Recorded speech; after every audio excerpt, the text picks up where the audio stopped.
के प्रेरक प्रसंग में मैं एक छोटी सी कहानी सुनाता हूँ। उसमें अपने को काफ़ी सारी प्रेरणा मिलेगी, बच्चों को प्रेरणा मिलेगी कि एक बार एक लकड़हारा किसी कंपनी में काम करता था। उसका काम था लकड़ियाँ काट के लाना और 10 से 5 की उसकी ड्यूटी थी। रोजाना उसका यही काम था। उसको निर्धारित उसका वेतन मिलता था। कुछ दिनों के बाद जब कंपनी में और ज्यादा एम्प्लॉय की जरूरत पड़ी तो दूसरा एम्प्लॉय भी वहां पे रखा गया और कुछ दिनों बाद ही उस नए एम्प्लॉय का वेतन उससे काफी ज्यादा कर दिया गया। तो ये स्वाभाविक है कि पुराना वाला जो एम्प्लॉय है अपने जो मैनेजर के पास जाता है और कहता है कि मैं आपकी कंपनी में इतने सालों से नौकरी कर रहा हूँ, फिर भी मेरा वेतन कम और इसको तो आए बहुत कम टाइम हुआ, अभी अभी आपने इसका वेतन इतना ज्यादा कर दिया। तो मैनेजर ने बोला कि हमारी कंपनी प्रोडक्ट बेस है, जितना आप प्रोडक्शन दोगे उतना ही आपको पेमेंट मिलेगा। यदि आपका प्रोडक्शन कम है तो आपको वेतन कम मिलेगा। तो उन्हें मैनेजर ने बताया कि जो नया कर्मचारी आया है वो आपसे प्रोडक्शन ज़्यादा करता है, यानी कि ज़्यादा लकड़ियाँ काट के लाता है, इसलिए उसका वेतन ज़्यादा बढ़ाना पड़ा हमें और आप इतना काम नहीं करते। तो पुराने कर्मचारी ने बोला क्या दिक्कत है, मैं भी काट सकता हूँ लकड़ियाँ, तो और ज़्यादा काट दूंगा, 10 से 5 का टाइम है, तो यदि मैं ज़्यादा लकड़ियाँ काट दूंगा तो मुझे वेतन ज़्यादा मिलेगा। तो मैनेजर ने कहा कि बिल्कुल स्वाभाविक बात है, यदि आप ज्यादा काम करोगे तो आपका वेतन भी ज्यादा ही होगा। तो जो पुराना कर्मचारी है 10 बजे की बजे 8 बजे लग गया लकड़ियाँ काटने में और उधर भी 5-6 बजे की बजे अंधेरा होने तक वो लकड़ियाँ काटते थे। फिर भी उस नए वाले कर्मचारी को फिर भी वेतन ज्यादा मिलता और पुराने वाले को कम मिलता।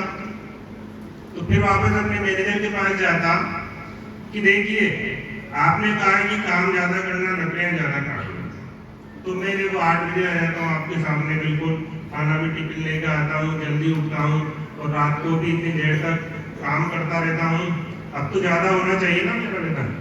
तो मैनेजर ने साफ मना कर दिया कि अभी भी आपका प्रोडक्शन उसके बराबर नहीं है और हो सकता है यदि आप उसके बराबर प्रोडक्शन कर दोगे तो आपका वेतन भी उतना ही हो जाएगा। तो पुराने कर्मचारी ने पूछा कि मैं तो मेरी जितनी मेहनत कर सकता था फुल मेहनत कर रहा हूँ, इसके अलावा मुझे और क्या करना चाहिए कि नए कर्मचारी के बराबर मेरा वेतन हो जाए। तो मैनेजर ने बोला कि इसके लिए आपको नए कर्मचारी से मिलना पड़ेगा कि आप क्या करते हो ताकि आप इतना ज्यादा काम कर लेते हो और मैं इतना मेहनत करता हूँ फिर भी मेरा प्रोडक्शन उतना नहीं हो रहा है। तो ये स्वाभाविक बात है कि थोड़ी झिझक तो होती है जूनियर से बात करने के लिए या नॉलेज गेन करने के लिए, लेकिन क्योंकि आर्थिक मामला था और मेहनत करके थक चुका था तो गया नए कर्मचारी के पास कि भाई आप बताइए कि आप काम कैसे करते हो, इतनी लकड़ियां कैसे काट लेते हो। तो उसने बोला कि मैं कुछ भी ज्यादा मशीनें वगैरह नहीं है मेरे पास, मैं जो कुल्हाड़ी है मेरे पास उसको धार घिसाई करता हूँ लकड़ी काटने से पहले और घिसने के बाद मैं जब लकड़ियाँ काटता हूँ तो दोपहर में फिर मुझे यदि आवश्यकता लगे तो फिर थोड़ी और घिस लेता हूँ उसके बाद में लकड़ियाँ काटना शुरू करता हूँ। तो सेम वैसा के वैसे काम उस पुराने कर्मचारी ने भी किया।